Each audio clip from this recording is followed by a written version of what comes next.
I think it is definitely time for us to get started.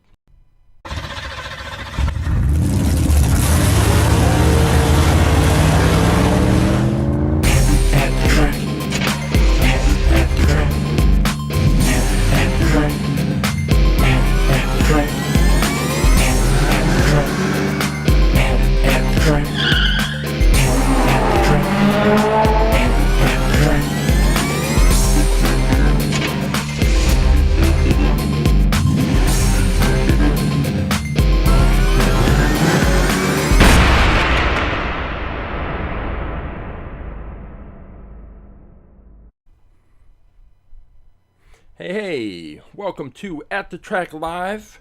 My name is Coach James. I am the creator and the lead instructor for All About Aerodynamics. What is All About Aerodynamics, you ask? Glad you asked, even if you didn't ask. All About Aerodynamics is a science program where I use Hot Wheels cars to teach kindergarten through 6th grade students about physics, about aerodynamics, about kinetic energy, about potential energy, about force, about drag, about lift, about Isaac Newton and his 3 laws of motion, about the scientific method, and a whole range of topics. After I have taught them the science and we've conducted some experiments to drive home those concepts, then I bring in about 400 different Hot Wheels cars, and each student selects a Hot Wheels car they believe would be fastest in a series of races. Then we have those series of races. The students set up a 20-foot, 1/64th scale quarter-mile drag racing track, and we race the cars, and they observe how their cars performed. Did their cars perform up to or below their expectations? And if they had the opportunity, would they select that car again, or would they make a different choice based on everything they observed? Now, All About Aerodynamics is a fantastic program where we have fun. We use Hot Wheels cars, and students always come away from it not expecting to learn as much as they actually do learn. And if you would like to find out more information about All About Aerodynamics, about how we use Hot Wheels cars to teach science and have fun, all you have to do is go to our website, aaerodynamics.com, and you can get more information, or you can go to our Instagram account, same thing, AA Aerodynamics, and you can get the information that you need. You can contact me. There is links to our YouTube account. There's links to our website. There are opportunities to message me directly if you would like to find out how to bring All About Aerodynamics to your school or organization or special event. But this is not All About Aerodynamics. This is At the Track Live. So what is At the Track Live? Before I can bring the cars into the classroom for the students to use, I have to make sure that I know exactly which cars I have and which cars I'm bringing in and which cars I'm taking back. And it also makes it easier to pass the cars out to the students and keep track of them if I am organized myself. So I have to take pictures of the cars. I have to shoot a little video because there is an online version of All About Aerodynamics, and I have to put the names of the cars, the year the car was manufactured, because that's also a data point that we use to keep track of the cars. And once I've done all of that, then, and I've given the cars a number, then I can take the cars into the classroom. The students can select them, use them, conduct their experiments, have their matches, their races in the tournament, and then once they're done, I can put that car back in the exact right spot so that the next class I'll be able to find it quickly. But because I have to do that before I can bring cars into the classroom, I end up with a lot of cars in storage that have not been entered into the All About Aerodynamics At the Track Live fleet. And like most Hot Wheels enthusiasts and collectors, every time I go into a store, I go down the Hot Wheels aisle and see what's new, if there's anything I personally think is interesting or cool, or something that I think that the students might like, and I pick those up.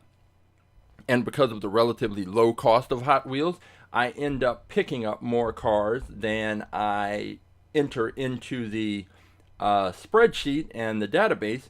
So I have storage bins with hundreds of Hot Wheels cars that I haven't opened yet, because once I open them, I need to get them into the fleet. Otherwise, they're just going to be loose cars that are going to be hard to catalog when the time comes. So with At The Track Live, what I do is each week I take 6 cars, and I take 6 cars out of the storage unit. And once I've done that, I crack those open. We take a look at those, do a little review. I take my picture, shoot the video, and then at the end, we take those 6 cars, take them out to the track, and have a little mini tournament. And at the end of the mini tournament, we have a car that is our winner for the day, and the car that wins the daily at the track, or I guess weekly, At The Track Live tournament has the opportunity to become our fastest in fleet car. What is the fastest in fleet car? The fastest in fleet car is the car that has won the tournament the previous week, or beaten the car that won the tournament the previous week. And in this case, our fastest in fleet car is this one right here. It is, let me focus it in, a little dramatic entrance. It is this one. It is the Blitz Speeder. And the Blitz Speeder recently became our fastest in fleet car. There we go. Get some more light on the champ. The Blitz Speeder recently became our fastest in fleet car. I think just last week. It defeated the Track Tune, which was champion for about 2 weeks. And prior to that, the Track Tune defeated the Draftnator. The Draftnator was the drag truck that was champion for about a month and a half, and was so dominant that it got to a point that I was thinking I might not be able to find a Hot Wheels car faster than the Draftnator. But it turns out it took 6 weeks. Eventually, we found that car, and that car was the Track Tune. So the Track Tune beat the Draftnator, and I'm thinking that if the Draftnator was that dominant for that long, that the Track Tune is probably going to be our champion for some time to come. Well, it turns out the Track Tune was only our champion for for 1 week. It beat the Draftnator. I guess it beat the Draftnator and became champion. Then the next week, it beat the cars in that tournament. But last week, it ran into the Blitz Speeder. And the Blitz Speeder beat the Track Tune by such a wide margin that I couldn't believe it. That as fast as I thought the Draftnator was, we had a car that came in and beat the Draftnator, and then the car that beat the Draftnator gets absolutely destroyed. So what I thought was I thought we were already at the high end of Hot Wheels At The Track Live speed, but it turns out there was another level to go, and the Blitz Speeder reached it. And we will see if we can find any cars today that can challenge the Blitz Speeder for fastest in fleet supremacy. But the interesting part about the Blitz Speeder is that last week we didn't actually crack open the Hot Wheels packages as we usually do. Instead, I came across a bunch of loose Hot Wheels cars, and in that group, I was thinking, why haven't these cars been introduced? Now, sometimes the loose cars are loose because they're too wide and they don't fit in the track, or they came in a multi-pack and I really only wanted one car in the multi-pack, so I kind of ignored the others. But I was looking at these cars and thinking, you know what, let's put them into the fleet. And so the Blitz Speeder was one of those cars that, for whatever reason, was just in a pile of loose cars. And I pulled out 6, and we took them to the track, and lo and behold, we found our new At the Track Live fastest in fleet car, and the Blitz Speeder. So we will see, starting this week, how long the Blitz Speeder will be able to maintain its status as our champion. And we do have 5 more. So the loose cars that I pulled out last week, there were about 12. But I think one of them was actually too wide to go on the track. So we took the 6 from last week. And then we have 5 more. And we are going to put those into a tournament. And then there is another car that I picked up this week that I will be racing, and we'll see if that car can actually challenge for the title. So we've got a lot going on, and one of the things that I should know better than to try and do is make any kind of update or change right before I go live. And I did it again today, and I was trying to arrange for some pictures, because there was 2 things I wanted to talk about before we got started with the races. And I needed these pictures.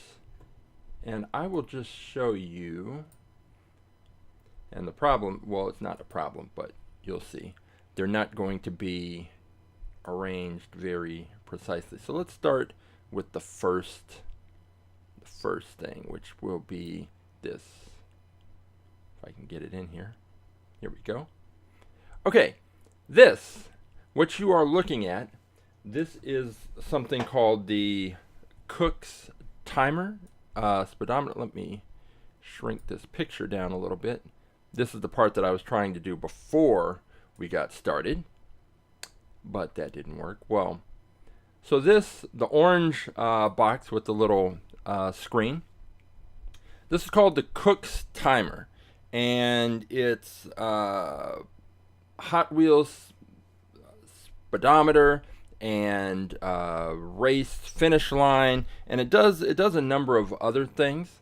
And I ordered it online, and it came. I got it late last year, and was having some issues with it.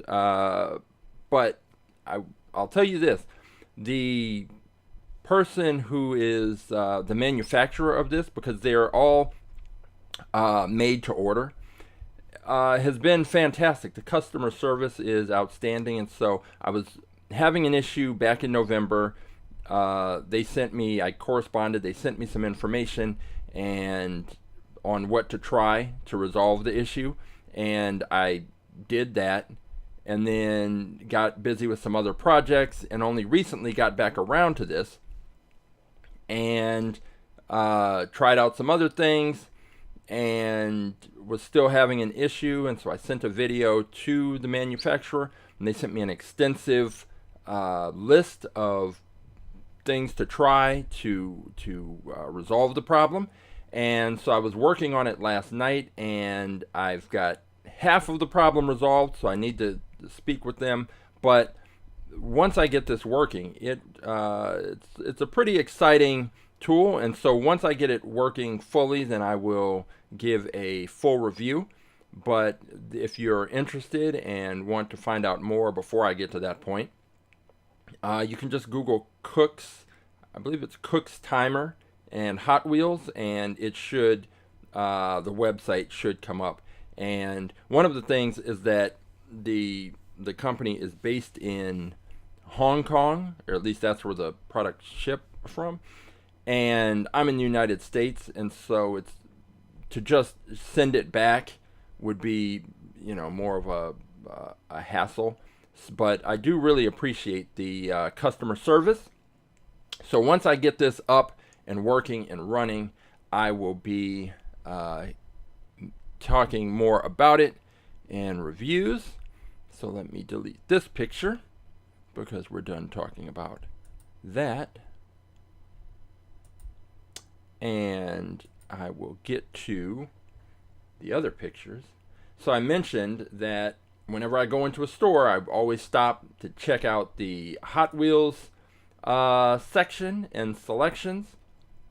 So I went to a local Walmart, and I'm here in the LA area, and I went to go check and see. I was there for something else, but of course had to go see if there were any new interesting Hot Wheels cars. So I go to the Walmart, and let me just put these pictures here. And this is what I found. As these pictures pop in, you're able to actually see it. The Hot Wheels are locked behind plexiglass. So if you want a Hot Wheels car, you have to call someone over. They have to open up the case, and they're not going to be patient while you stand there and look through the Hot Wheels cars as you would do at almost any other store. They are going to be wanting to move on because there are other plexiglass cases they have to unlock, and they can't leave you at an unlocked case. So it pretty much negates and makes it impossible to shop for Hot Wheels cars at this particular Walmart, or any Walmart employing this particular security measure. And I presume that they had theft, so they implemented this system. But it's really unfortunate for anyone who's interested in Hot Wheels, because as you all know, you have to search through the pegs. You can't just look at the first car on the peg and think, okay, yeah, I know what's behind there, because right behind there might be that car that you're looking for. And I may have picked up one of these Stars and Stripes cars, but I don't know what other cars are in that series. Just I don't know offhand.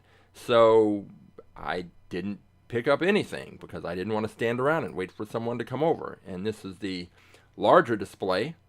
And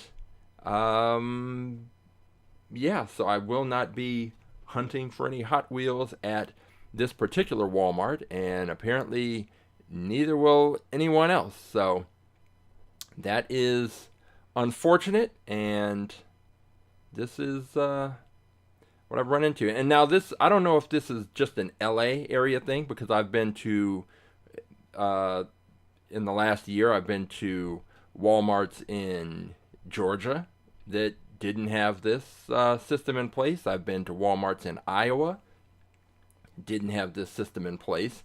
And so maybe it's just an unfortunate byproduct of being in the LA area, but this is what you're dealing with if you are a Hot Wheels collector around here. So let me, just wanted to share that, but it will not stop me. I have plenty of places to go to hunt for Hot Wheels, and I will find them. They cannot hide. They will be found, and then once they are found, they will be brought to the track. So let's get all my windows back rearranged. All right, here we go. So we are going to get these 5 cars, and then there's one car that I actually bought that's still in the package. So there's one that will be cracked open in the traditional AtTheTrack.live way, and then all the others will be from the bin of loose cars. But I almost forgot the most important part, the live part of AtTheTrack.live. The reason why it's AtTheTrack.live is because there is an opportunity for you to participate live in real time. All you have to do is go to AtTheTrack.live. You will have 3 options. One is the YouTube stream link, one is the Twitch stream link, which you don't need because you're already here. But the third option says choose a car. You click that option that says choose a car, and it will take you to this page. And on this page that says the cars, you will be able to scroll through and see every single car that is in the All About Aerodynamics AtTheTrack.live fleet. We have fantasy cars, we have cars modeled after actual cars. There are cars from the 70s. There are cars from the 80s. There are cars with odd little gimmicks like this one, the rear ender. You can't see it here, but in the back, it looks like a normal bumper. But if you bang it into something like another Hot Wheels car, all of a sudden, the lid from the rear end pops up and the bumper flips around, and then it shows a dented, damaged bumper. So I have a few of these cars. I know I have at least 3. There's one where the damage is in the front end. There's one where the damage is in the side door. And then there's this one where the damage is in the back.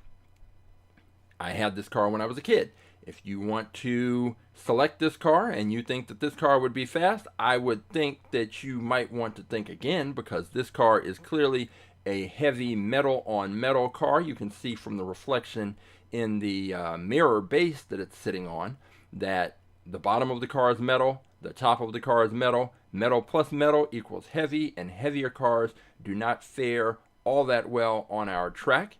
It's been known to happen, but it's rare. And you can pick up cars from the 70s, from the 80s, from the 90s, from the 2000s, right up until our newest car that I am going to show today. I'm sure it came out this year, but so we have cars going back 40 plus years.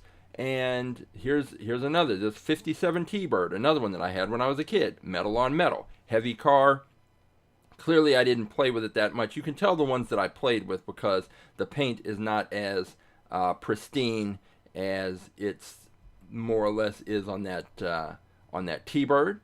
But we have character cars. We raced a couple of those character cars the last time. Oh, and speaking of, here's another. This is the car with it's not this side door, it's the other side door. And it also, you slam into it and the door flips around and you see a dented side door. But this car is extremely heavy. Now, if they made this car again, the same styling, but did it in the modern way where it's a metal base and a plastic body with different wheels, this might actually be a pretty fast car. But as it stands, this metal on metal, it is not fast. We have trucks. We have trucks, we have Batmobiles, we have pretty much we have wide cars, we have skinny cars, we have cars with weird gimmicks like the Berserk, this one with a buzzsaw right in the middle. We have that, I forget what it's called, but it's like the front end is like a wolf, and when the car goes, there's a little gimmick in there, and it makes the mouth of the wolf open up. There is a Santa Claus sled car where the Santa Claus, as the car is going down the track, the Santa rocks back and forth. It's Santa rockin' or rockin' Santa, something along those lines. There's this California cruisin' van. Heavy, heavy, heavy. All metal, all metal, all metal. And it's another one that I had when I was a kid.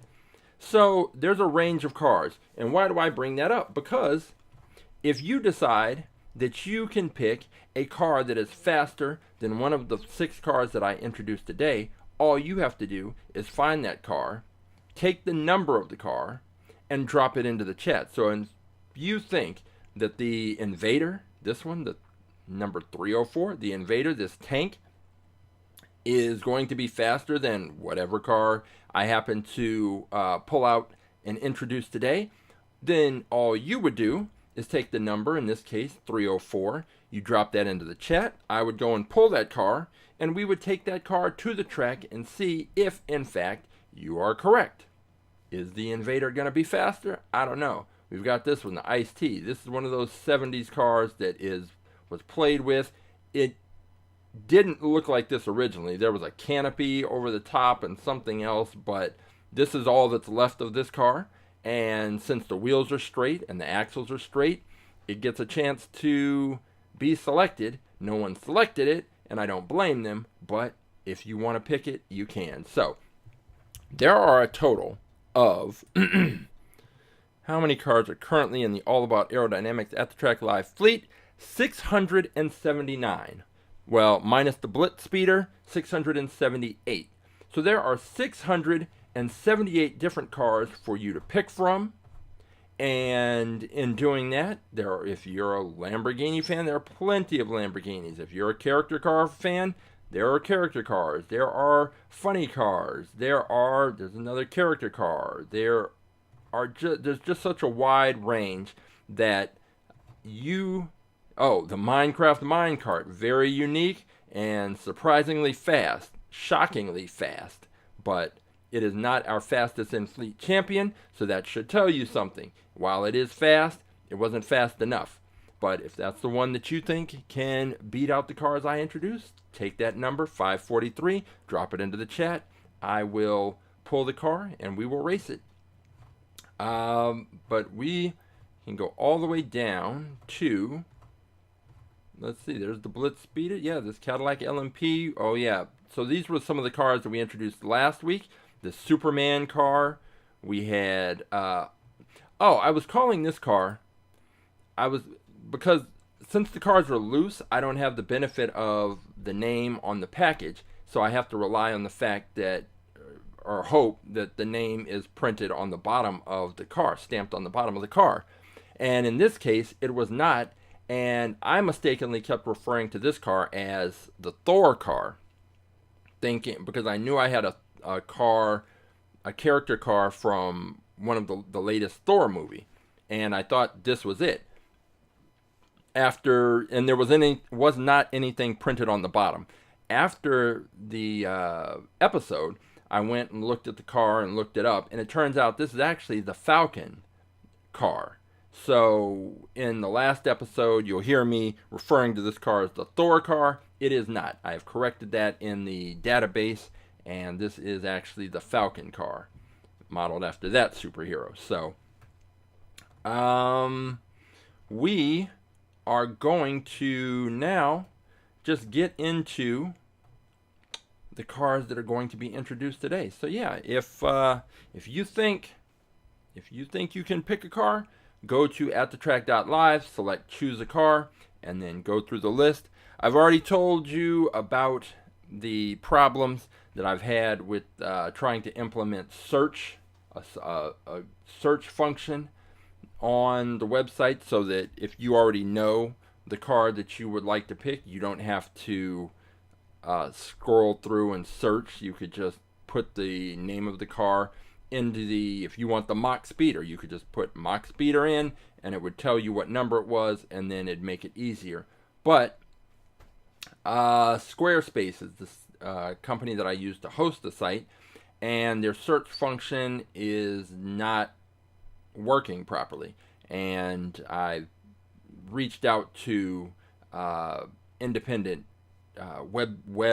specifically Squarespace website experts, and I reached out to 4 of them, and they all said there really wasn't anything they could do to improve the search function. It's something that has to come from Squarespace, so hopefully that comes sooner than later. I'm not going to hold my breath, but if they do improve that search function, then it will be much easier to find the car that you're looking for if you have a specific car in mind. So, all right, today, let's see, we have 5 cars.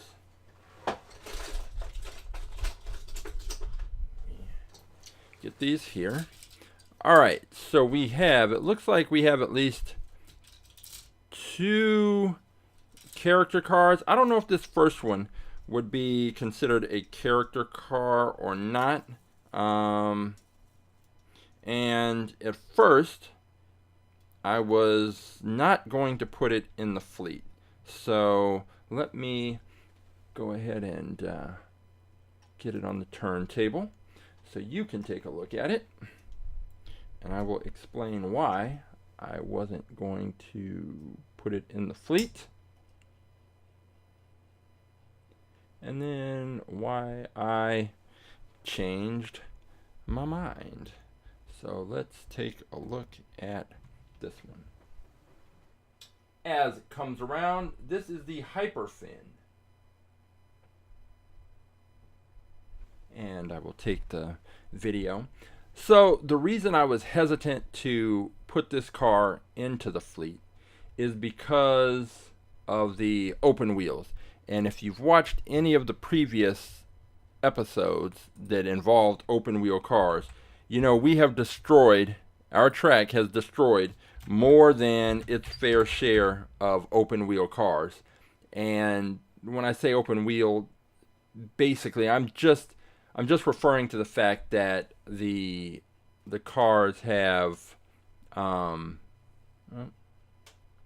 just making a little camera adjustment here. The fact that the cars don't have anything covering the wheels, and when you look at this car, the front of the car, you'll see the front wheels are protected by the front fenders there and bumpers. So if this car crashes into one of the barriers, it is not going to damage the front wheels. Now the back wheels are completely open. If this car was, I guess, reversed, if the back wheels, hang on, let me stop this so that I can actually point out what I'm talking about. As I turn this car to get it prepared for the 3/4 view. So if we look at it, so right here, this is the front of the car. And so if the car crashes, the front wheels are protected right here by the actual body of the car. The back wheels are wide open. So what we've had in the past are cars where the front wheels are like this. So if, for example, this was the front of the car, then I would not put it on the track, because the cars come out with so much force that if they crash and one of these wheels hits the barrier, it will bend the axle. And once that axle is bent, then that's pretty much a wrap. There's not anything else that can be done, because once the axle is bent, the car can't race. It's going to swerve off to one side or the other. But in this case, this car is fine because this is actually the front end. Now, the back end is going to probably be problematic, but for a totally different reason. So let me just get the still picture.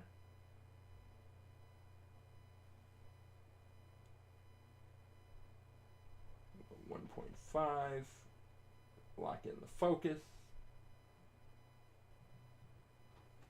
and let me get a good, I think that view of the car is sufficient. Make sure it's kind of lined up straight.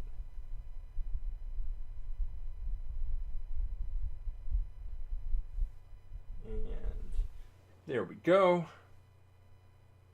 We've got our picture, the Hyperfin, and this was a car from the Fast and Furious Speeders series that was on Netflix. It was an animated series, and there were a number of cars, and this was one from that series.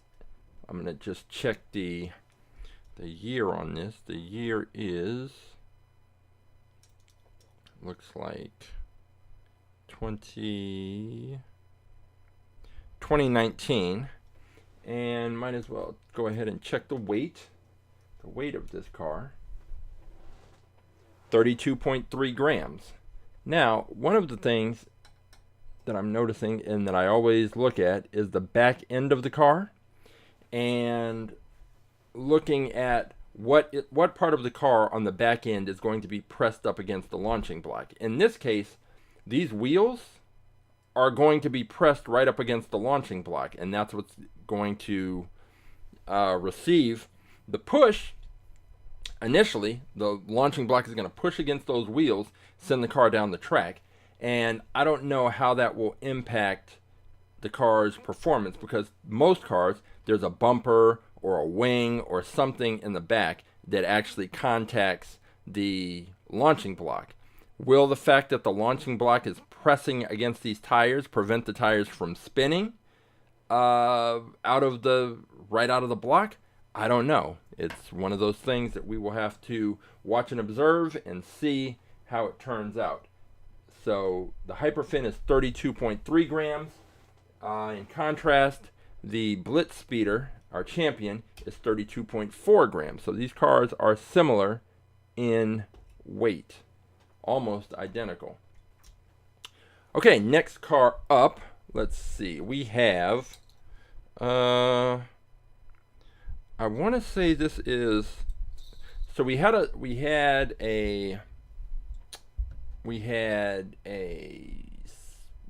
a SpongeBob. It's a van, a minivan. It almost looks like a Scion, one of those boxy trucks. I think that was a Scion. And then we had the Squidward car, which is actually a great looking character car, and that did okay on the track. And now I believe that this car from Bikini Bottom is the Patrick car. I'm not a if my son were here, he would be able to let me know immediately. But I was not ever a big SpongeBob SquarePants watcher, so I am not up on my characters exactly, but I believe this is the Patrick car. It's definitely SpongeBob SquarePants, a SpongeBob SquarePants character car, and I think that this one's Patrick. So I will be corrected, I'm sure, by someone, and if not by someone, then by my own research. But this is the Patrick car, the SpongeBob SquarePants, and I'm not certain as to why this was just a loose car that was not ever. Obviously, I opened it, but for some reason, I never introduced it into the fleet. So I don't know why, but that's the case. But hey, it's a lucky day. It is going to now be a part of All About Aerodynamics at the Track Live fleet. Let me get the still picture right there, and then I will get the video and lock in the focus. It's good. Get the turntable turning, and as it comes around, you can take a look at this car. And the reason why I take the video, as I mentioned, is because there is an online version of of All About Aerodynamics.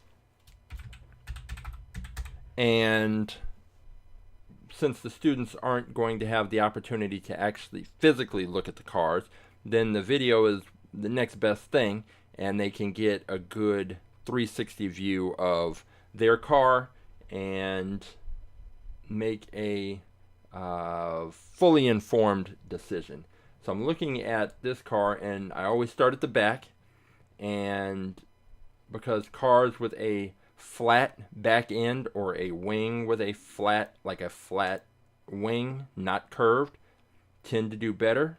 And so with this one, as it comes around, look at those pink points at the end and see how they're angled. That means that point on that angle at the back of the car is going to be the only point of contact for the launching block. And cars that have more surface area touching the launching block seem to get better pushes, better launches, and stay straighter on the track. Staying straight on the track is absolutely the most critical factor when it comes to whether or not a car is going to have a good run or end up bouncing back and forth from side to side. Let's see, what's the year on this one? 2012. And I will get that into the spreadsheet, 2012. And we will go ahead and check the weight of this one.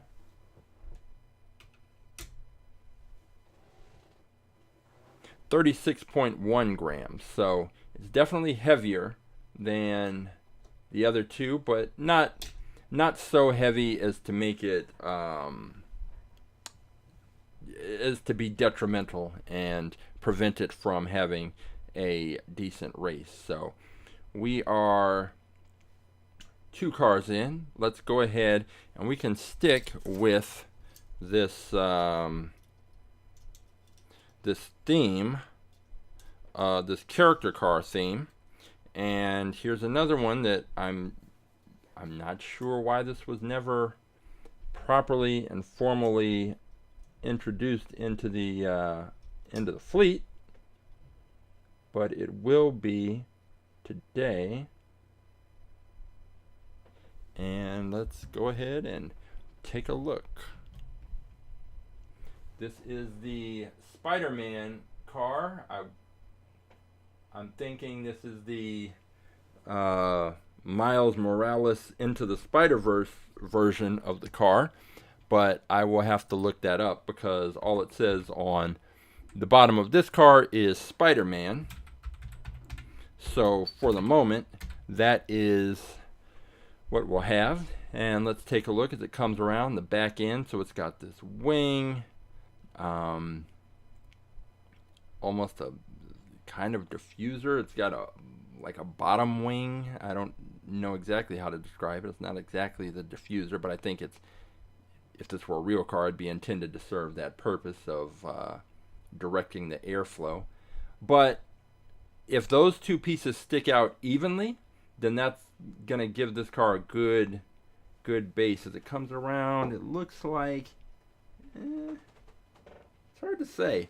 It kind of looks like the upper wing sticks out a little further than that bottom, for the lack of a better term, than the bottom wing.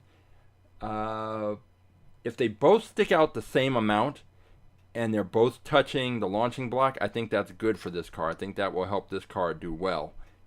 And it is coming around. All right, we've got the video. Now time to get our picture.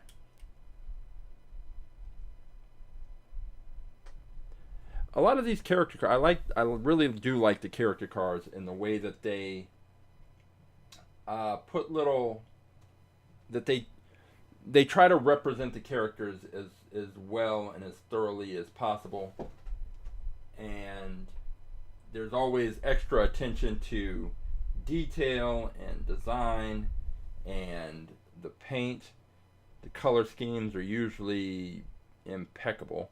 And this is another example of just a wonderful, good-looking character car. We've got that here.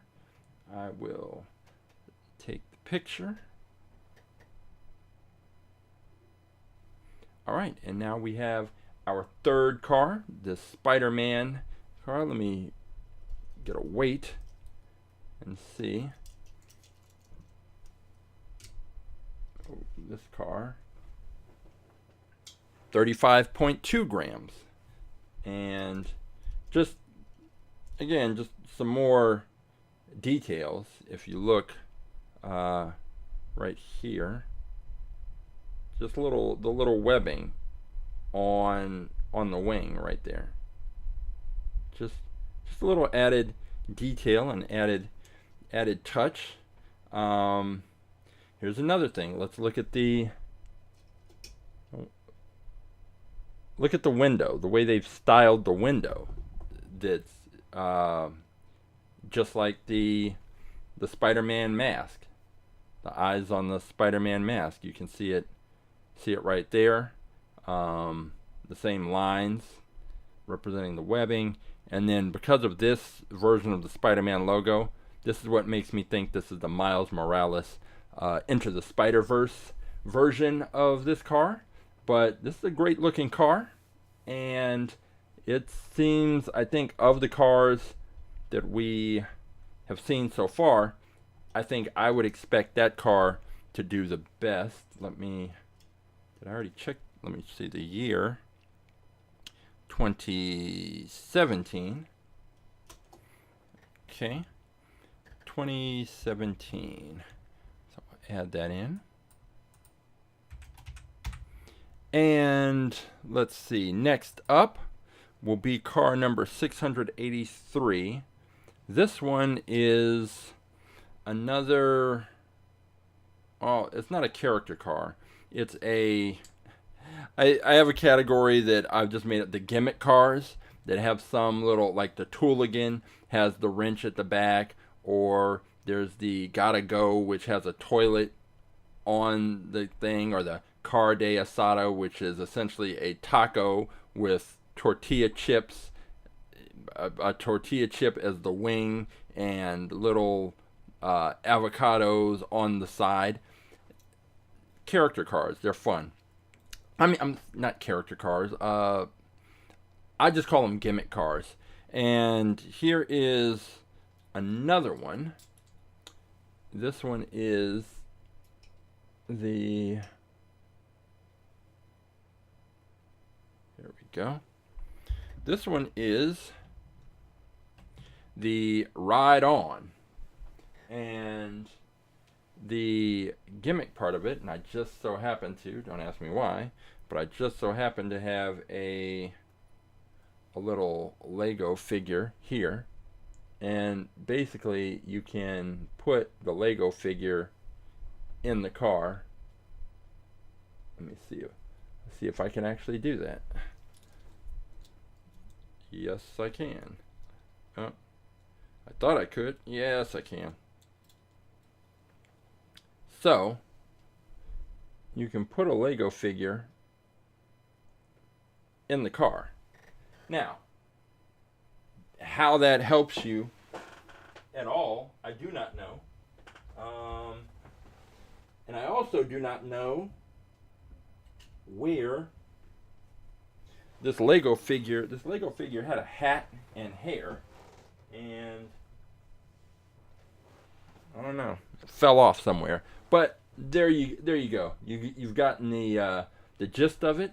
Now, putting a Lego figure in there is going to destroy the aerodynamics of the car, and so it won't be racing on our track with the Lego figure in place.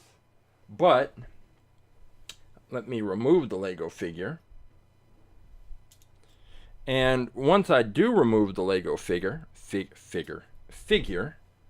then we have just a pretty standard Hot Wheels race car. Now, it does have a giant wing in the back, and that blue handlebar thing is a little awkward. But if you were to remove that blue handlebar, this would pretty much just kind of look like a standard Hot Wheels car.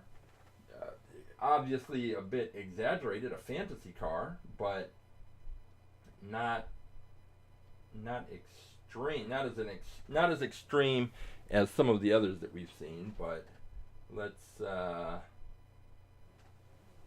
me go ahead here and take that picture, and then let's go ahead and get the video going.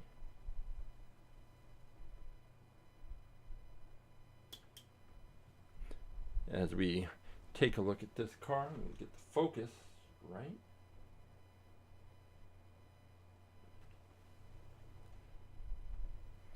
And here we go.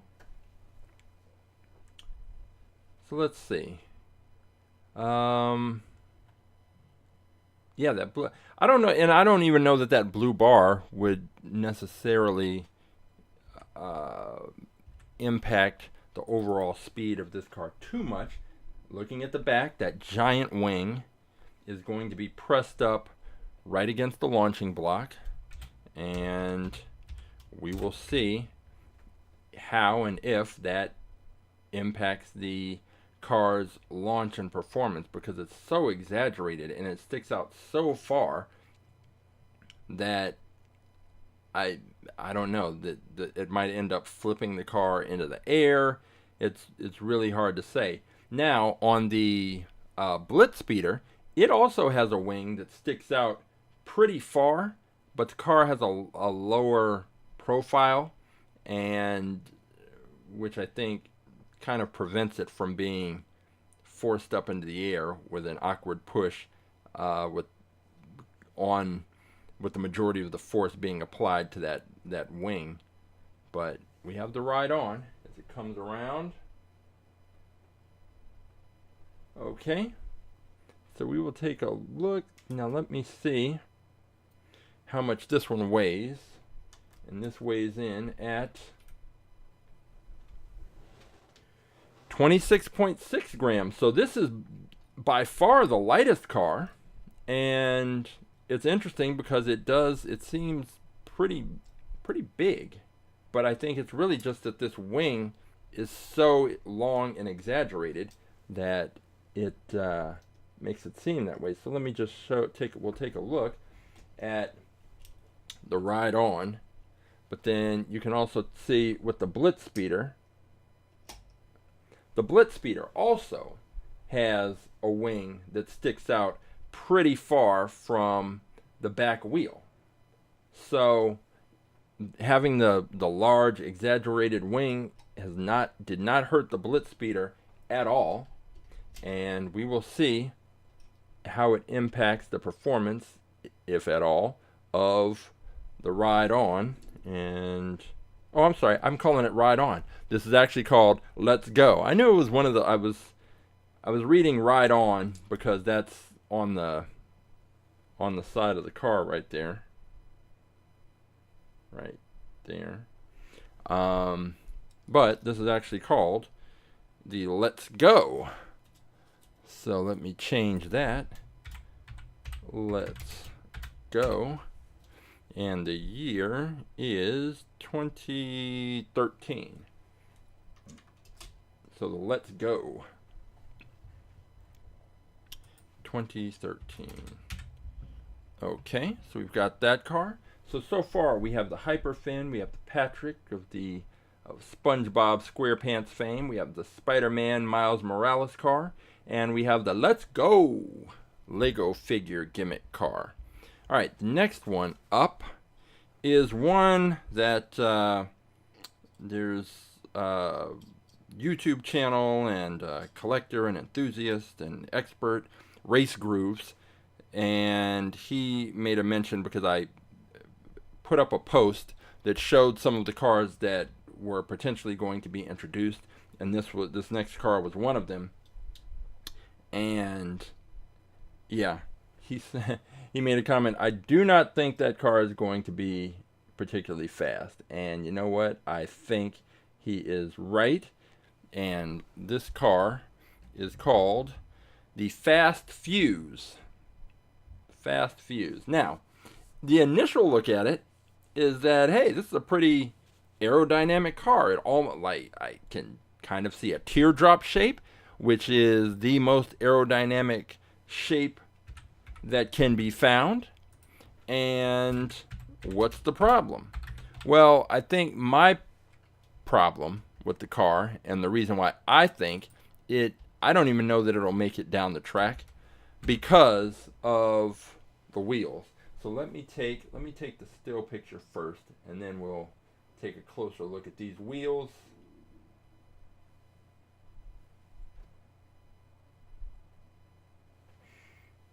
Let's see, lock this in. Here we go. Okay, so when I'm talking about the wheels, they are not the standard Hot Wheels wheels that I'm used to seeing on most of the cars. They're smaller, number one, but I've also mentioned how I don't like wheels that are tucked under the body. I like them to be flush with the body. And it's got all these wings and little things there. I don't think that's what's going to impact it. I think if this car were the same car, but it had more standard Hot Wheels wheels, then it would have a better shot at doing well on the track. I just don't have very high hopes for this car. really just because of the wheels. And also, the back wheel is here. And then we're looking at this long extended, I mean, maybe that's a theme for today, the long extended back ends. But unlike the others, it doesn't extend up into a wing. It slopes down. So there is this kind of, there is a teardrop shape to it. And ordinarily, now granted the engine sticking up is sort of impacting the flow of air. It will at those speeds. But the shape isn't the problem. The shape is fine.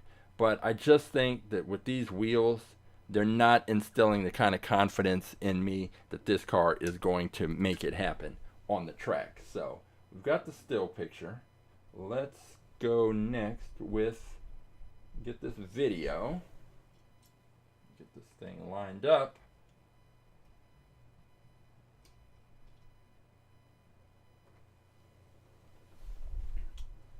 Get the focus locked in. I have a feeling when it comes around on the back end, I'll probably have to shoot this video again.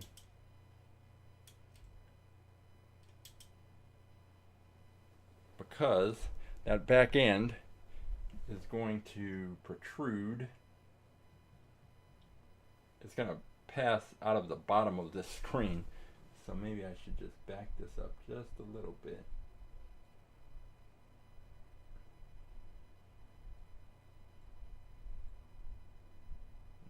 The video,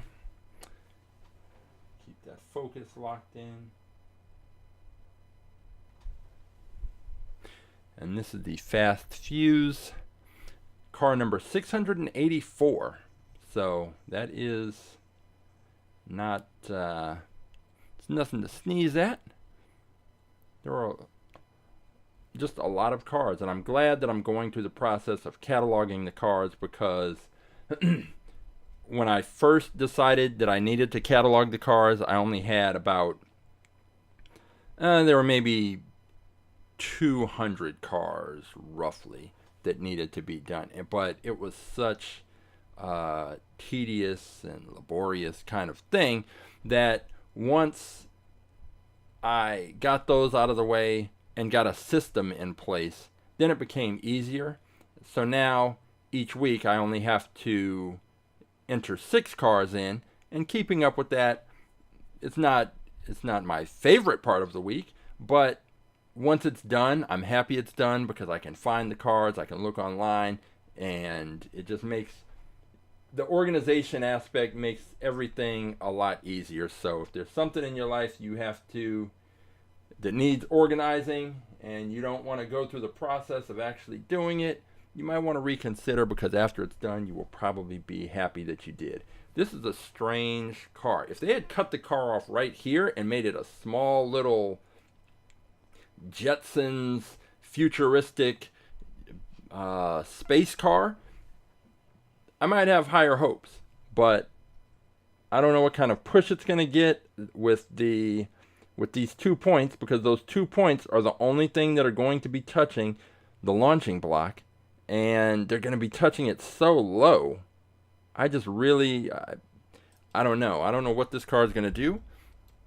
But that is why we race the cars. The year on this one is 2003. And I'll check the weight. So I put in the year, 2003. Come back, check the weight. The weight is 24.5 grams, so it's pretty light.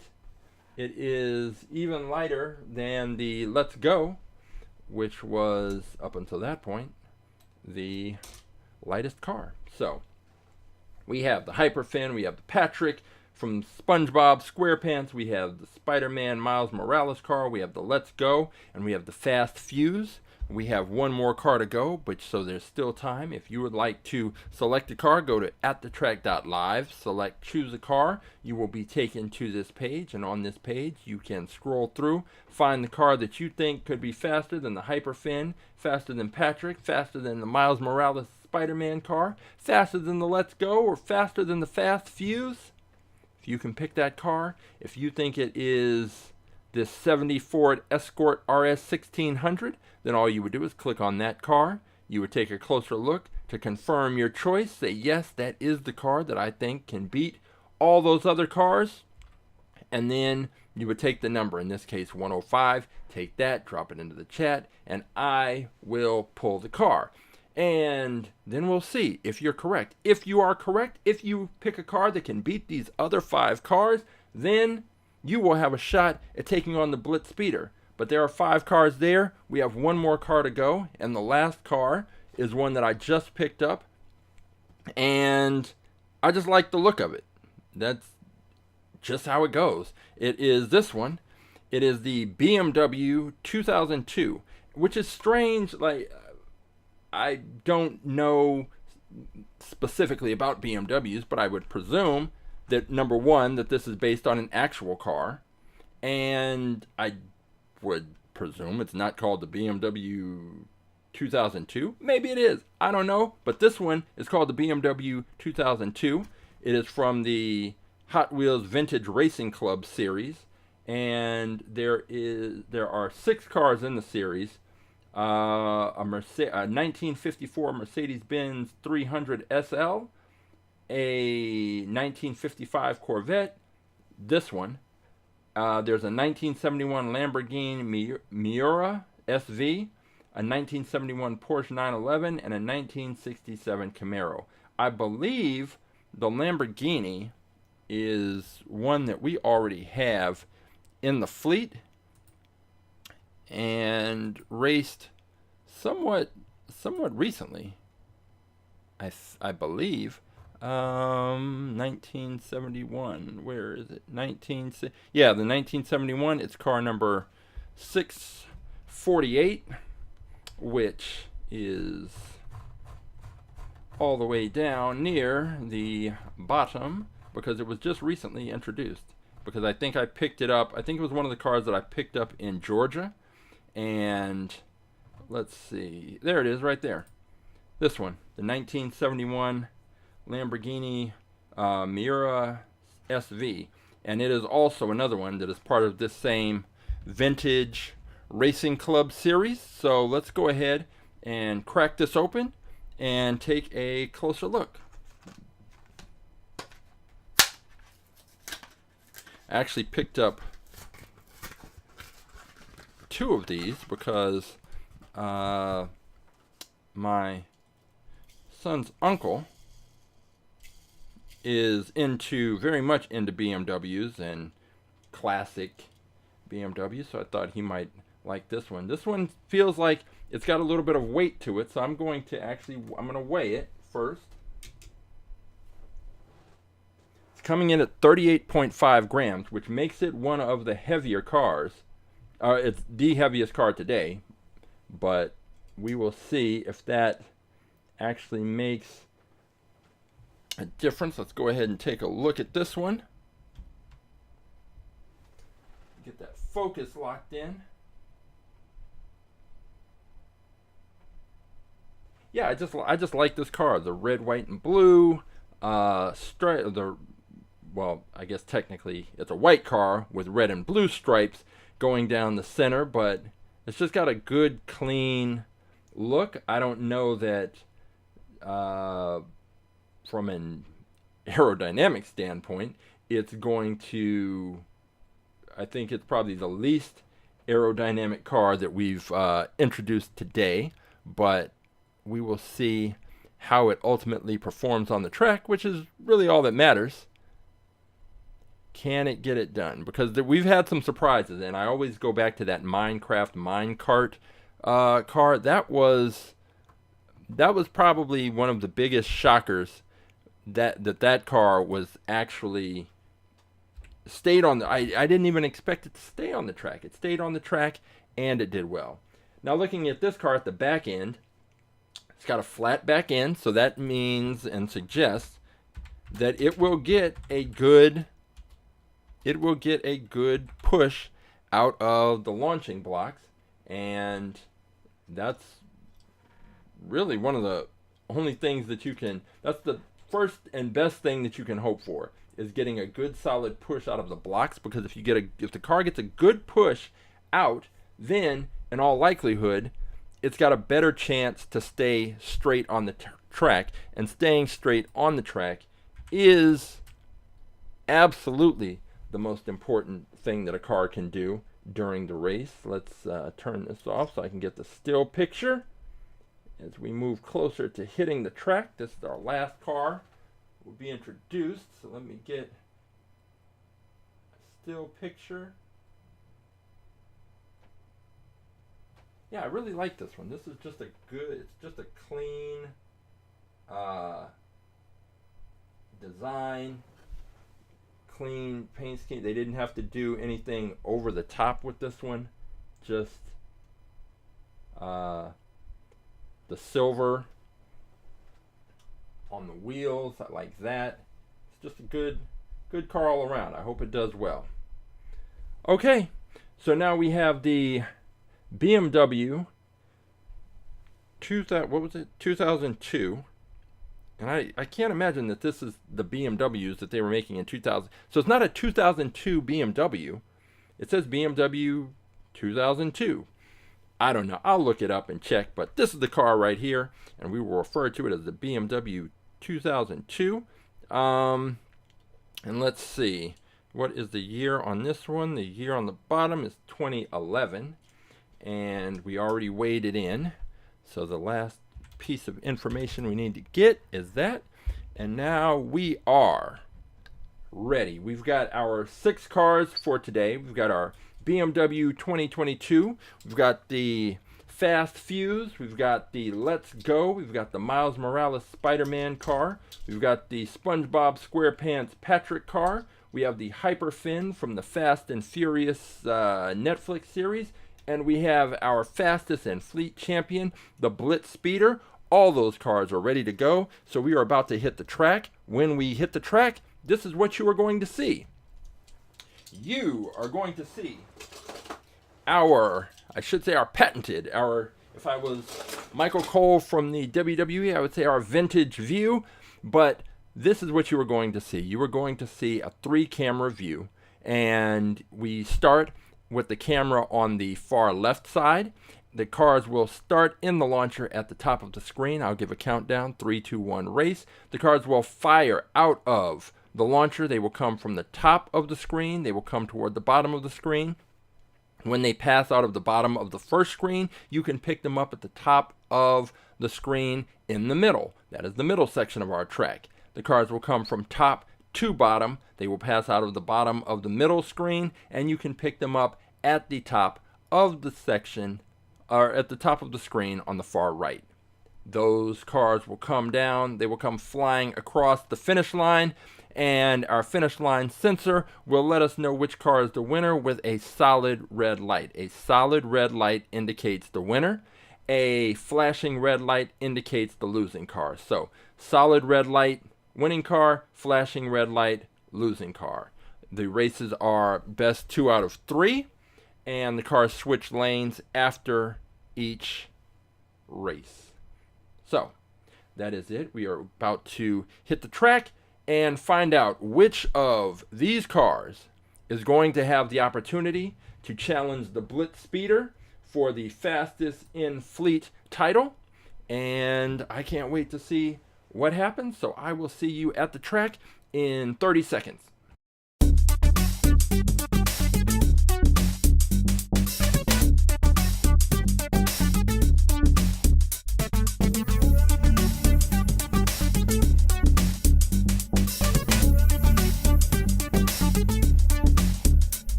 Okay, we are here at the track. Let me just double check the audio and make sure everything is good and we're getting good levels. 1, 2. Yep, that is good. Okay, so we've got everything set up here. We are going to see which of these cars is going to have the opportunity to challenge the Blitz Speeder for our fastest in fleet designation. And I am very interested. So let's go with, I'd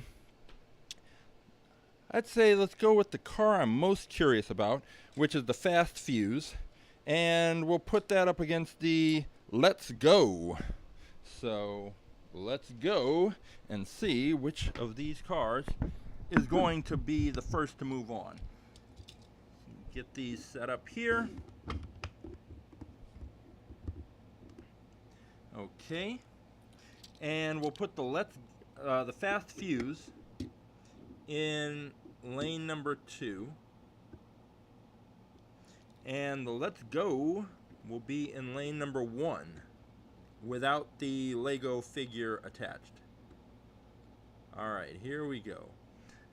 Let's go with the huge wing and no Lego figure versus the Fast Fuse, the space age teardrop car with the little wheels. And that is in lane 2. So first race of the day, here we go. Let's see what happens.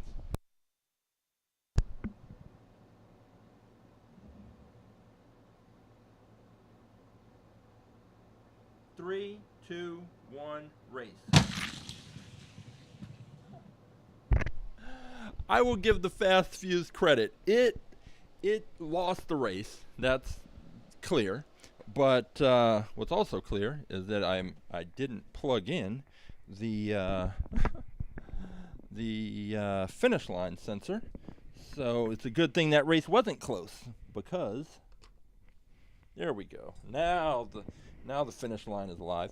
But no, the Fast Fuse, it lost the race, yes. But when it came out of the starting block, the back end of the car was wobbling and shaking, and it really did a great job just to hang on and stay on the track. This is absolutely one of the strangest cars that we've had here. Let's see, I see Henry Stanislawski, the Salt Shaker, we've got that. 182 Stalker, 221 Sidekick, 316 Formula Solar, if you have them. The Lightning Bug, I think I have one of those, and the Group B Fantasy. So what I'll do is, because you gave a pretty robust list there, is if you go to AtTheTrack.live and you select choose a car, then you can kind of scroll through. But like I was mentioning earlier, because there's a problem with the search function, you would actually have to look through all of the cars that I've posted up and listed there. So what I'll do is, after this episode, I will look up those cars, and every one of those cars that I have that you have selected, I'll pull those, and we'll have those in the race next Saturday on AtTheTrack.live. It will be a Henry Stanislawski special. That's what we'll have. That's what we'll call it. That's what we'll have. So I will definitely check and pull those cars. And let's see. Here we go. We're going to have race number 2. We're going to have the Fast Fuse is in lane 1. Can it stay on the track? I'm shocked that it even made it to the finish line, but it's in lane 1. We've got the Let's Go in lane 2, and this is race number 2. Let's see what happens.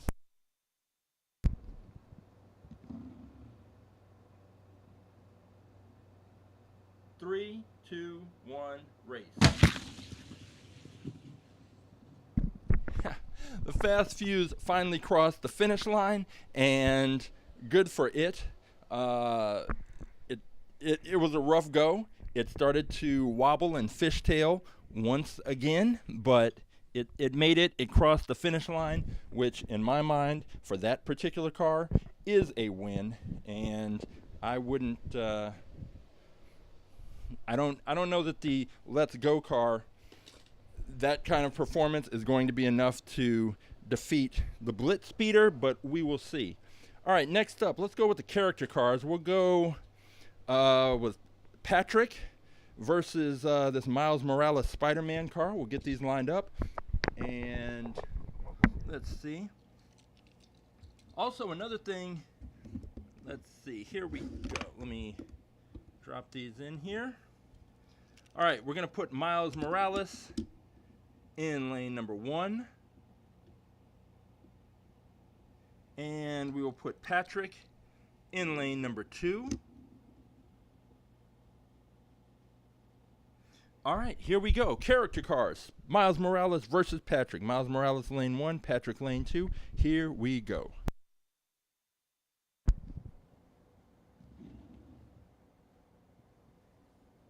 Three, two, one, race.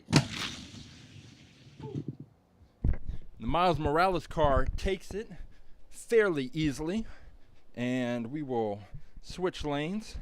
I think I mentioned during the review that of the cars, I thought that Miles Morales car was best set up to do well, just based on that wide wing in the back that was going to give it a good it was going to have a lot of surface area, a good amount of surface area pressed up against the launching block, and the aerodynamics of the car are on point, so we are switching sides, and it is going to be Miles Morales in lane 2, Patrick in lane 1.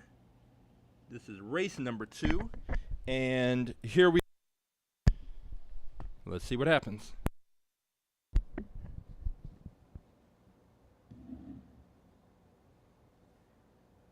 Three, two, one, race. Okay, so here's what we have. If a car crashes, then, and it comes off the track, then we just restart the race. And after we restart the race, if that same car crashes again, then it's disqualified, because usually if a car crashes twice consecutively, there's something wrong with the car or the launch that it's getting or something. In this case, the Patrick car did strike the first barrier on the track, but it didn't come off the track. So technically, because it didn't come off the track, it should just be eliminated, but we're going to give Patrick another shot. Patrick seems like a decent guy, so, or a decent, I don't know what is Patrick. I see, this is what happens. I don't watch SpongeBob, so I don't know what kind of sea animal Patrick is supposed to be. A squid, or no, that would be Squidward. So whatever he is, he's getting another shot. If it crashes again, it's over. Patrick, lane 1, Miles Morales, lane 2, and we will see what happens. Here we go.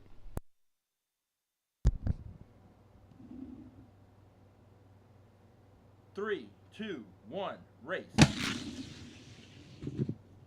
Okay, Patrick made it down the track, no issues, but the one issue it had was it was not fast enough to beat Miles Morales, and Miles Morales will move on with the Let's Go car to the next round. And so next up, we have the Fast and Furious Spy Racers series car, the Hyperfin, versus the BMW 2002. So we will put the BMW will be in lane number 1.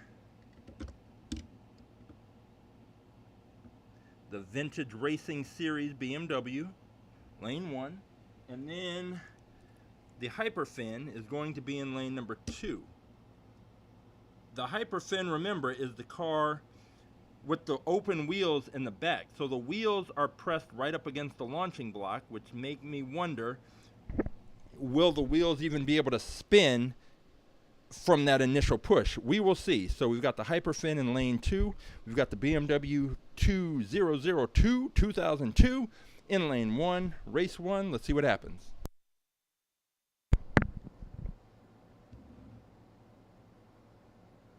Three, two, one, race. Wow, surprise, surprise, surprise. The Hyperfin takes the race, and The fact that the launching block was pressing right up against the back wheels did not affect the Hyperfin performance at all. And we will switch lanes and see if the Hyperfin can make a clean sweep or if we will have a third and decisive race. I will say I was surprised. Well, I guess I'm not surprised because I really had no idea how the Hyperfin would actually come out of that particular race. What kind of launch it would get. So now the Hyperfin is in lane 1. The BMW 2002 is in lane 2. And we are ready. The BMW needs to take this race to force a third race. Here we go.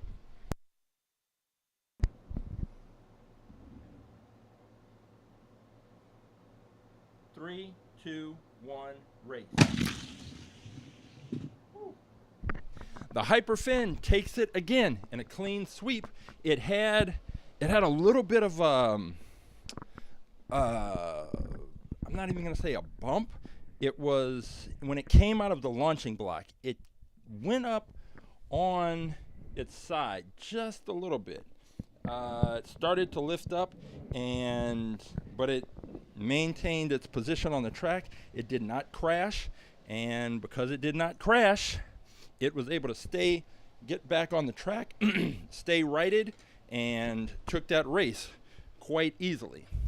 So now we are down to the Let's Go, the Miles Morales Spider-Man car, and the Hyperfin. We're going to go with Let's Go versus Miles Morales for this next round as we inch closer to seeing which car is going to challenge the Blitz Speeder in the finals. So we will put the Let's Go in lane number 2. It is the lightest car. I believe, well, no, I think the Fast Fuse might have been the lighter, but it's definitely the lightest car left. Put Miles Morales in lane number 1. If I can get, all right, there we go. So Miles Morales lane 1, Let's Go lane 2, race 1, here we go.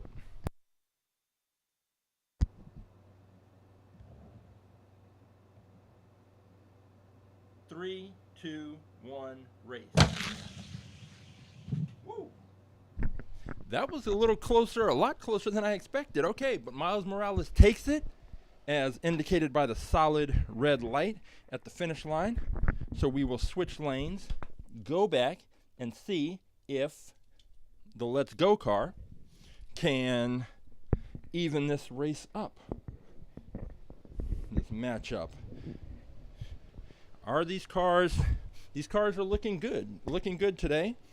Good speed, but we know that the Blitz Speeder is a fast car, and I can't tell from these races if these cars are on that level yet, or if they are just looking good because they are happen to be facing cars that are similar in speed. Because if we have two identically slow cars, the race will look close and competitive, but that doesn't mean the cars are fast. So we will find that out. All right, cars have switched lanes. We have the Let's Go in lane 1, Miles Morales in lane 2. Miles Morales is up 1-0. Here we go.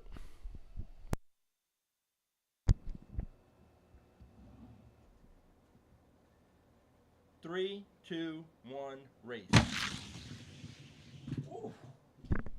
Miles Morales hangs on, pulls it out. Miles Morales had the lead. It was a little close at the beginning, and then Miles Morales' car just got the lead by what looked to be about half a car length and just held that on right to the end. So the Miles Morales car moves on to today's finals, and today's finals is going to be Miles Morales versus the Hyperfin. So Fast and Furious versus Spider-Man. And we will see which car is going to be our champion. Let's see. All right, here we go. We'll put Miles Morales in lane 1. and put, well, I've got to get it lined up. Sometimes these cars want to roll forward a little bit. All right. Come on. Just stay put. All right, so Miles Morales lane 1, the Hyperfin in lane number 2. Cars are lined up. This is the final for today's races, and then the winner of this race, this matchup, will get a chance to take on the Blitz Speeder for the fastest in fleet championship. So here we go. Race 1, Miles Morales lane 1, Hyperfin lane 2.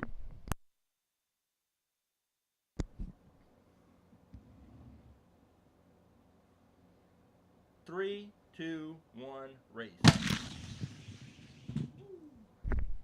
Miles Morales once again. Miles is on a hot streak. That's that's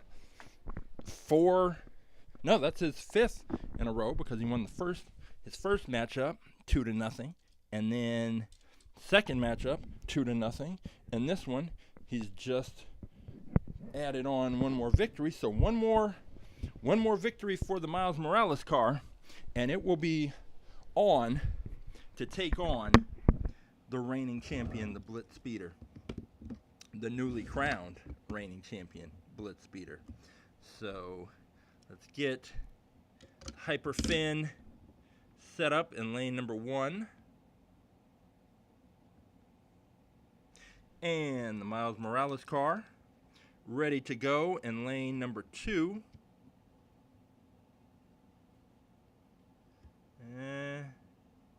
There we go. Okay, we've got the Miles Morales car in lane 2. We've got the Hyperfin in lane 1. Here we go. If the Miles Morales car takes it, it's the champ.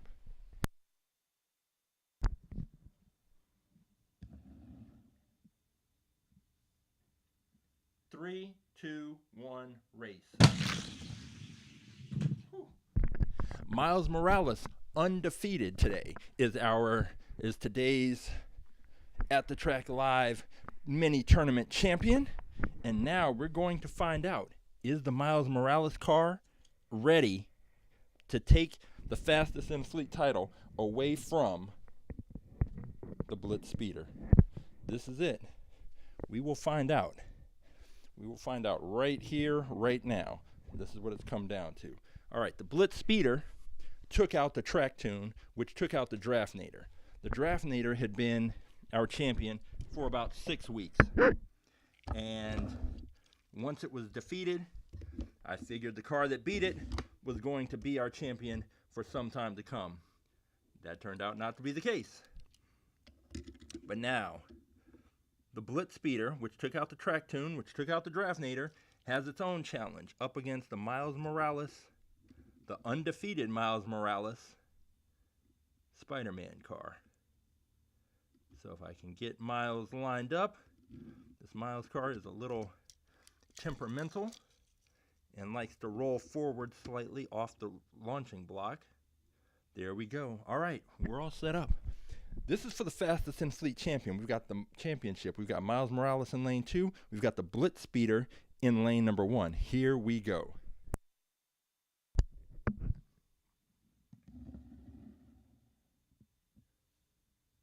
Three, two, one, race. The Blitz Speeder beats Miles Morales handily, and Miles is going to have to really dig deep in this next race to, forget about, well, the Miles Morales car needs to win, but let's just see if it can make it competitive, because that race right there was not. So we've got the Miles Morales car down.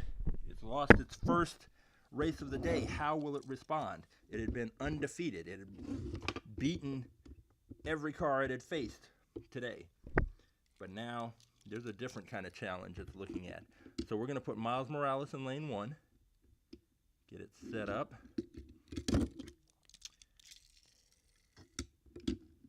Right there. Okay. And then the Blitz Speeder, our champion, our fastest in fleet champion, is going to be set up in lane number 2. Again, presuming I can get it lined up properly with the pressed up against the launching block. Sometimes these cars are a little funny. All right. They're all lined up and ready to go. Blitz Speeder's in lane 2. Miles Morales is in lane 1. Blitz Speeder is up 1-0. If it takes this race, it remains our fastest in-fleet champion. If the Miles Morales car wins, we will go to a third and final race. Here we go.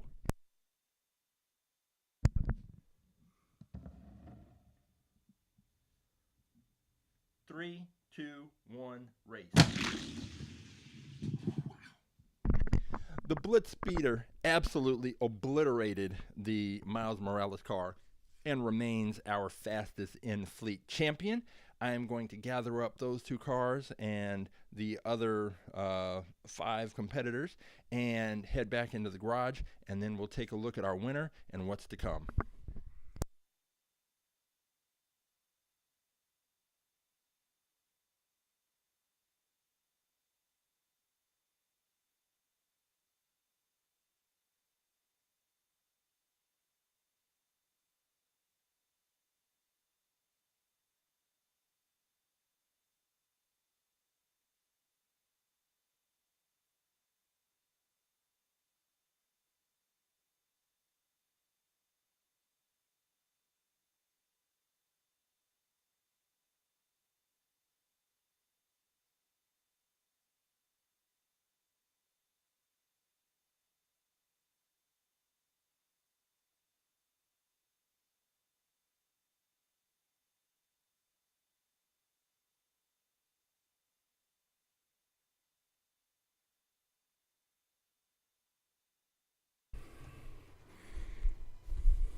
Okay, so the Blitz Speeder remains our fastest in-fleet car.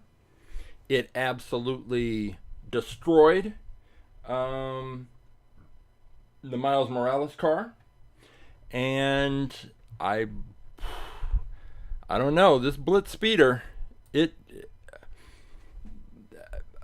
I'm kind of at a loss for words because it beat the other car by so much. It was just the well, it beat Miles Morales by a lot, but that's not the big thing. It beat the track tune by a lot, and the track tune, I keep saying this, the track tune beat the Draftnator, and the Draftnator was a very, very fast car, and the track tune beat it. So I'm thinking, I was convinced that the Draftnator was the fastest car in the fleet that I had. And I was getting faster than ever wheels cars. I was getting recommendations from people on YouTube. I was getting best for track cars, all the gimmicks. And finally found a car that could beat it, the track tune with the faster than ever wheels, I believe. And then out of nowhere, out of a loose pile of cars, comes the Blitz Speeder. And the Blitz Speeder is absolutely blitzing and speeding past every car that it's faced so far. So this is our champion. This is the car that is the car that if you think you can pick a car that's faster than the Blitz Speeder, all you have to do is go to AtTheTrack.live, select choose a car, and it will take you to this page. And on this page, you can scroll through. You can find the car that you think is going to be faster than the Blitz Speeder.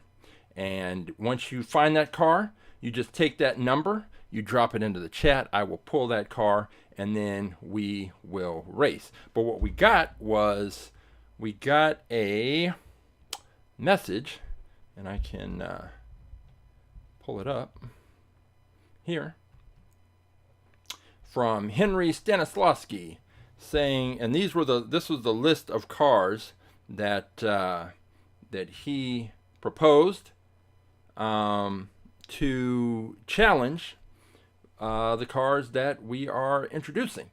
And because he listed so many, I said I would check and see which ones of these I actually already have in the fleet. So I'll just take a quick look through the spreadsheet here. So the Salt Shaker, Yes, we have a salt shaker. That is car number 16. Let me take a look over here and see. So the salt shaker, it's car number 16, which is right here. So that's one of the cars that he's suggesting, and that's been at a few schools popular with some of the students. So salt shaker, not a bad pick at all. 182 Stalker. I know that I have a bunch of Stalkers. Don't know if I have that particular one. It doesn't look like it, so that's one that I'll have to check online and see if I can pick up. 221 Sidekick. Now there is a Sidekick that we have. Let's see. 221, 1932, 24/7, 13. Lots of 69, 70s. And no, but let me double check, because I'm almost certain there's a Sidekick car. Yeah, Sidekick. 495. Let's scroll on through. 495. Now this car, the Sidekick that I'm pulling up, may be different than the car that he's talking about. What did I say it was? 495.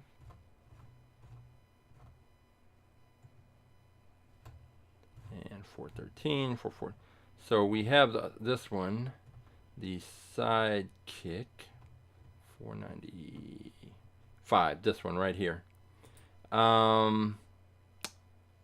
This Postal Express Sidekick. So I will double check and see if that is in fact the car that Henry is referring to.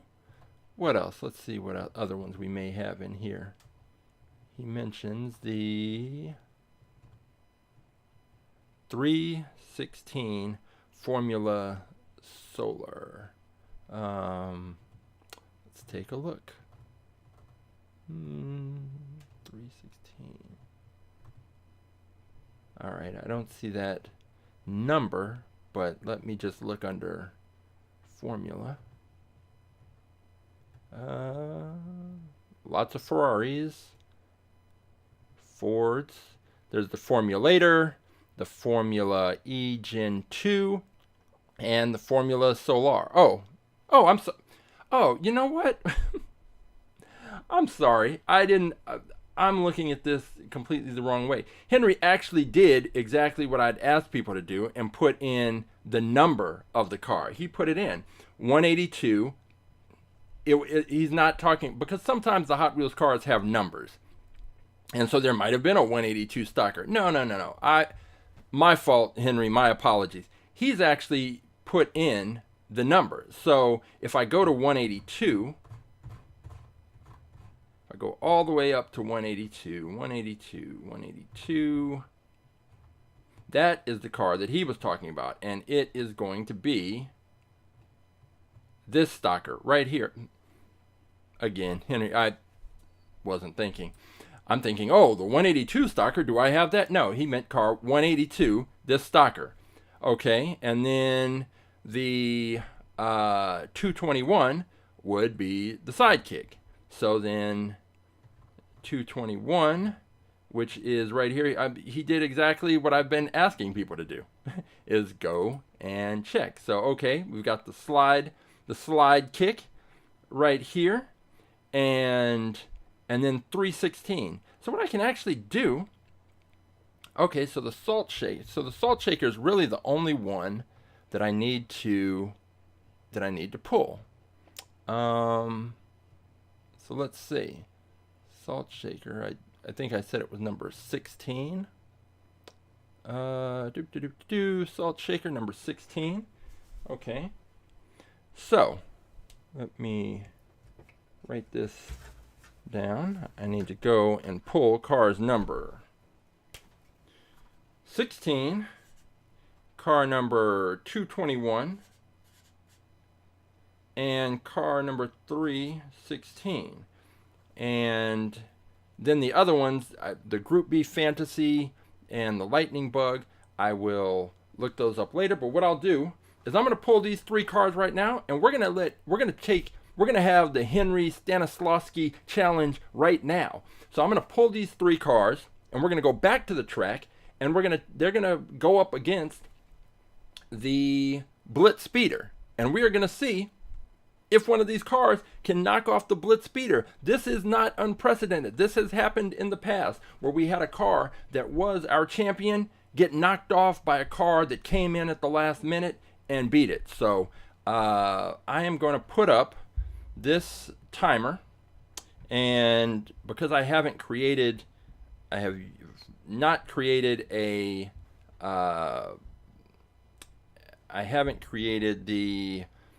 searching. I need to create an animation that suggests that I can put up when I'm searching for the cars to pull them out of the stack. Since I haven't done that, the only other thing I have is the bathroom break animation. So I'm going to put that up. The timer is going to say 5 minutes. It's not going to take me 5 minutes to get these cars. I'm going to go grab these cars, bring them back, and then we're going to have the Henry Stanislawski All About Aerodynamics at the Track Live race challenge today, right now.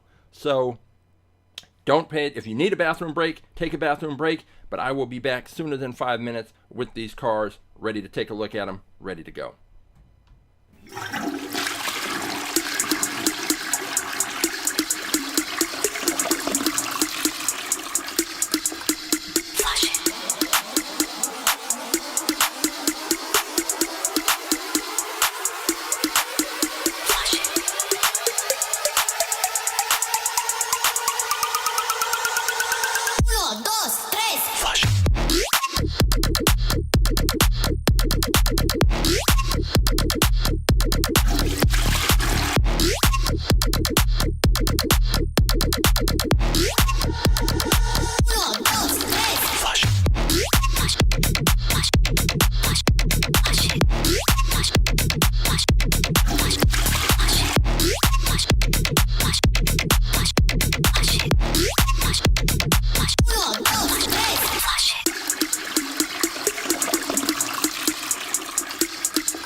Okay, so I am back. So let's see, car number 200, and let's put up Henry's comment.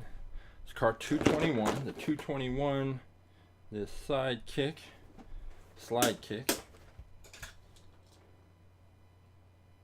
Yep, and I actually need to change the name because I think the spell autocorrect changed it to slide kick. So we've got the slide kick right here. We are going to have the 182. Let's see. That is in a different case. 182. It's over here. 182. There it is. We've got this stalker right here. And let's see. We had the salt shaker, which is number 16. You can pull that. There's the salt shaker right there. We've got the salt shaker, the stalker, the sidekick, and the last one I will pull for this is the Formula Solar, number 316. And number 316, right. Oh, okay, that's in a different case. So I will, hang on, let me grab it anyway.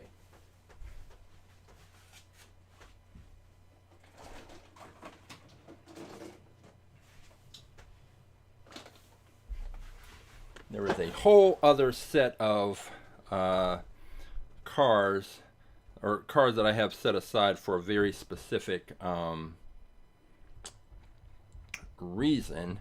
because there's a different model of presentation for all about aerodynamics that I do, and I have to have a set group of cars, and this is one of them. So I just need to double check to see what the Formula Solar looks like, so I can pull it out of this group. 315 oh, that one, Formula Solar is,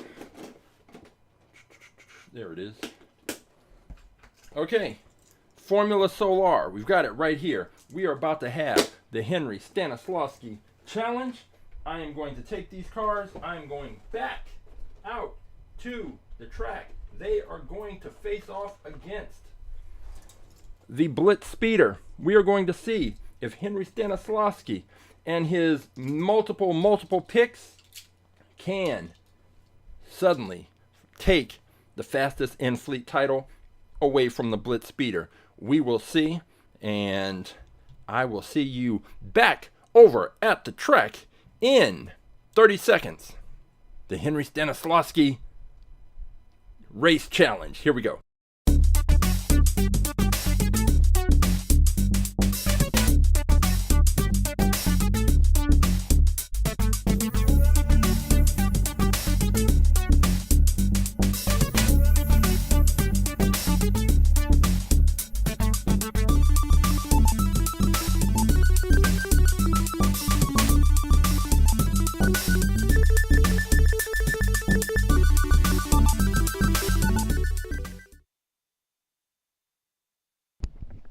So just when I thought we were done, we are now going to have a second group of races.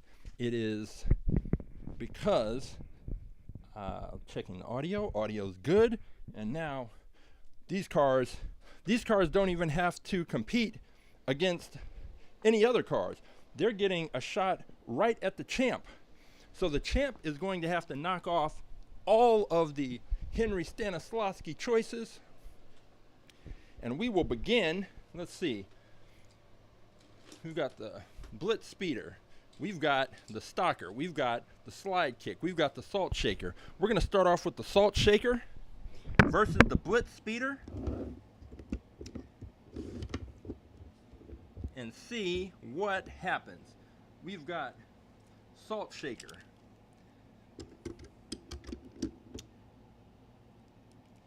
In lane 2, the Blitz Speeder in lane 1. Here we go. Race number 1, the Henry Stanislawski Challenge. Here we go.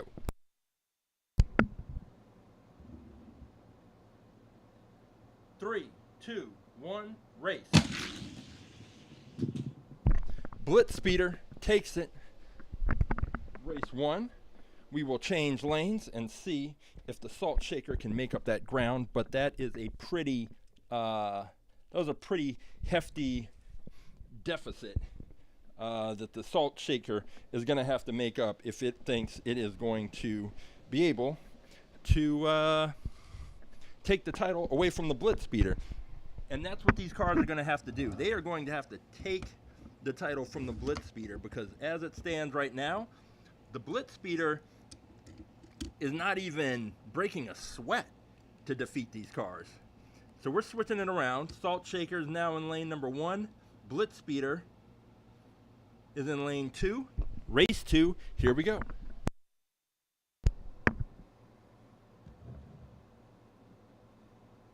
Three, two, one, race. Blitz Speeder takes it.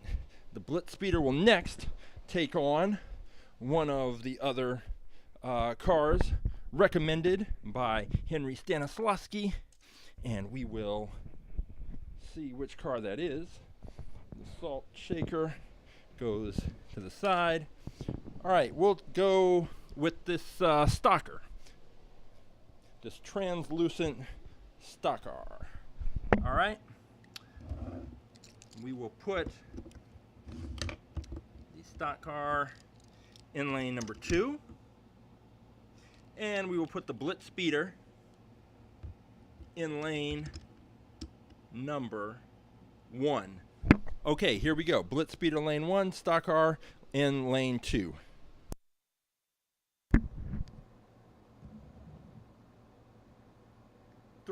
2, 1, race.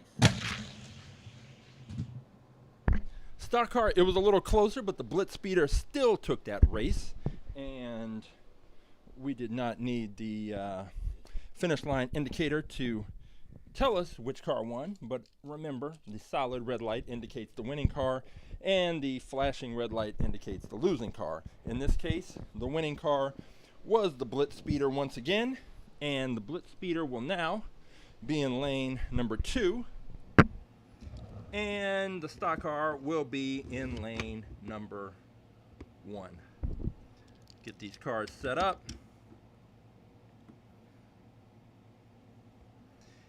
And the Blitz Speeder in lane number 2. Stock car moved off the block. Here we go. Race 2. Stock car in lane 1. Blitz Speeder in lane 2.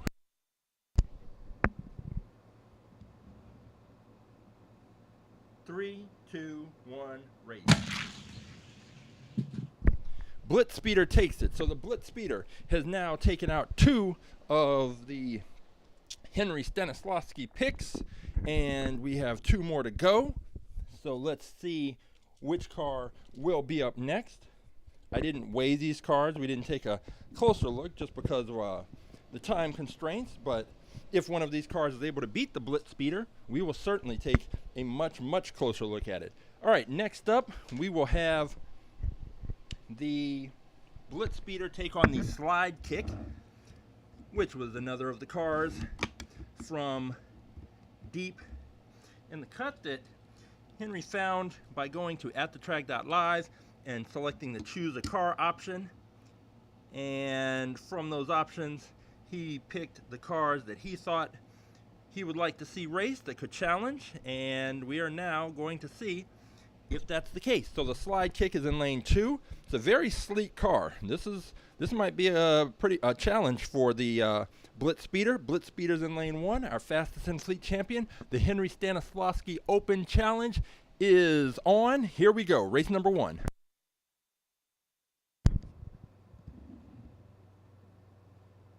Three, two, one, race.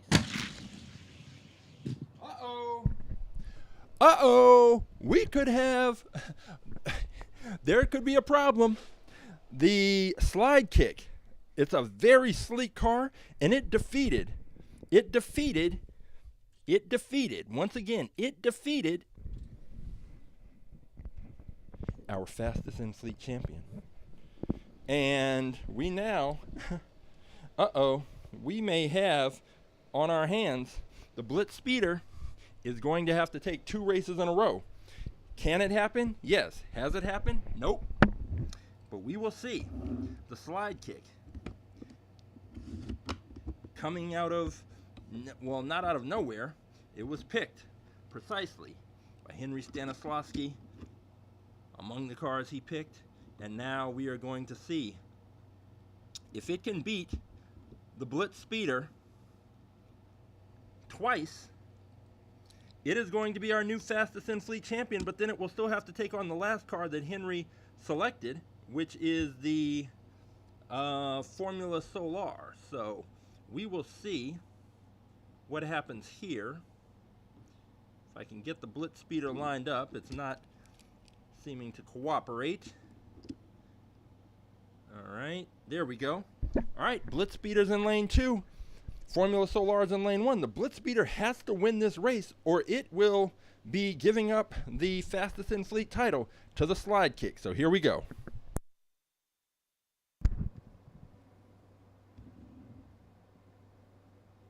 Three, two, one, race. Whew.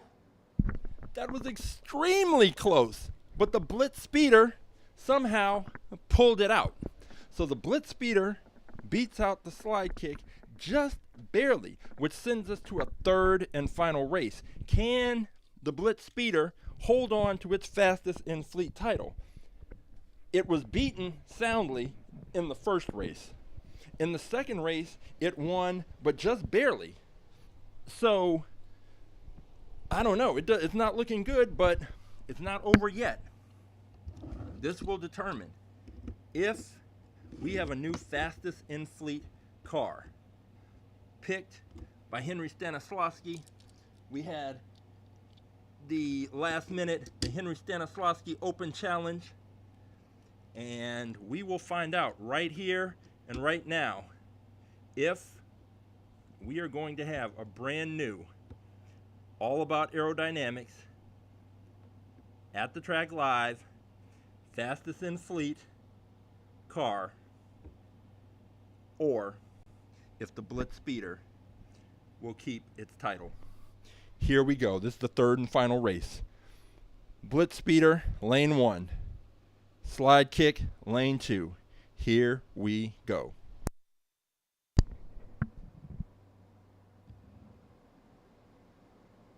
Three, two, one, race.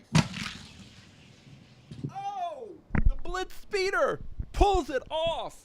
I didn't think it looked good for the Blitz Speeder. I thought we were about to crown a brand new champion, but the Blitz Speeder held off the challenge of the slide kick.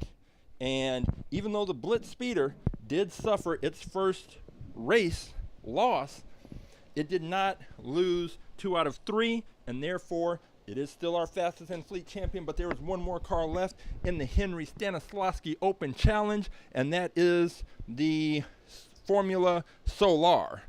And we are going to put that one, line it up here, and we will see if Henry, his last car, the last car that he has to go, if it can beat our fastest in fleet champion. So the Formula Solar is in lane number 2. The Blitz Speeder, the fastest in fleet champion, is in lane 1. This is the race. This is what is going to determine if the Blitz Speeder remains our fastest in fleet champion. So let's see what happens. Race number 1.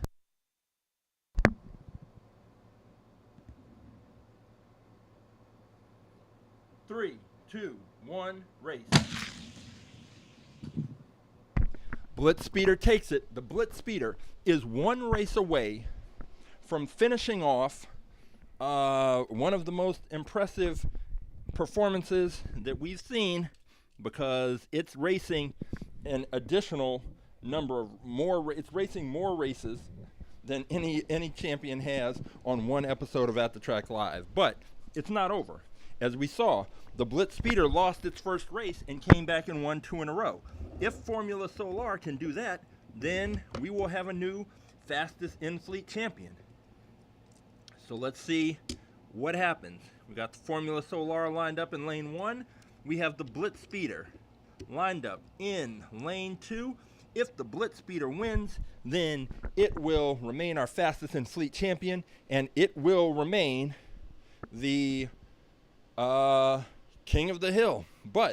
And it will also be the winner of the Henry Stanislawski Open Challenge. So here we go. Race number 2. Formula Solar lane 1, Blitz Speeder lane 2. Let's see what happens.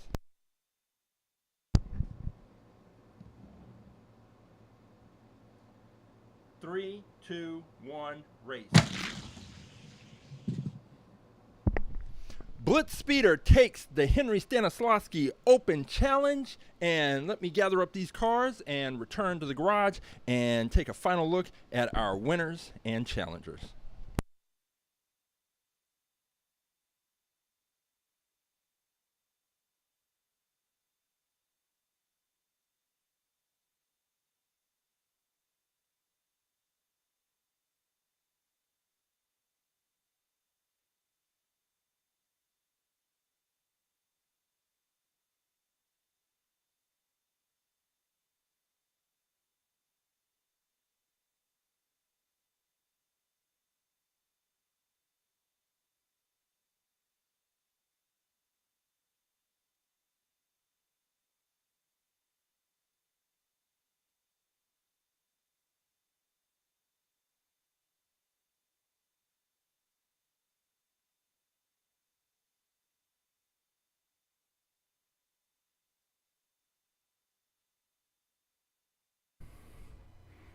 So we are back. We are back where we were about 20 minutes ago, which is looking at the fastest in fleet car, the Blitz Speeder.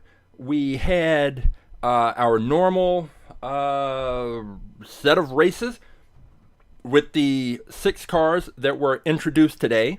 We had a winner come out of that group, which was the Miles Morales Spider-Man car. And after that, the Blitz Speeder defeated Miles Morales and was our fastest in fleet champion.